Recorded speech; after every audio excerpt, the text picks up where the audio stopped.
Gree Dehumidifier ကိုဘယ်လိုအသုံးပြုမလဲပထမဦးဆုံးစက်ကိုဖွင့်ပါ Humidify ကို10ရာခိုင်နှုန်းကနေပြီးတော့80ရာခိုင်နှုန်းကိုလိုချင်တဲ့အထိချိန်ယူလို့ရပါတယ် Fan speed ကိုတော့ကိုလိုချင်တဲ့အတိုင်း high low mid ချိန်ယူလို့ရပါတယ်နောက်ပြီးလို့ရှိရင် mood ခလုတ်ပါ mood ခလုတ်မှာ mood က3မျိုးရှိပါတယ် smart mode ကတော့စက်မှာပါတဲ့စင်ဆာမှတဆန်အခန့်ရဲ့အပူအေးနှုန်းအလိုက်စိုးထန်းစားကိုတက်တောင့်တက်တာအနေအထားအထိရောက်အောင်လှုပ်ဆောင်ပေးတဲ့ mode ဖြစ်ပါတယ်နောက်တစ်ခုကတော့ continuous mode ဖြစ်ပါတယ်ဒီခလုတ်ကိုဖွင့်ထားရင်တော့အခန့်အတွင်းမှာရှိတဲ့စိုးထန်းစားတွေကိုစက်တက်မရက်မနာစုပ်ယူပေးမှာဖြစ်ပါတယ်နောက်တစ်ခုက dry mode ပါ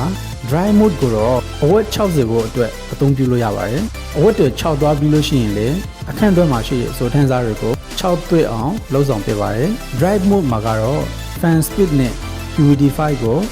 ထပ်ချိန်လို့မရတော့ပါနောက်ပြီးလို့ရှိရင် timer clock ကိုနှိပ်ပြီးတော့ကိုလိုချင်တဲ့အချိန်ကိုရွေးပြီးတော့ timer ချိန်ယူလို့ရပါတယ်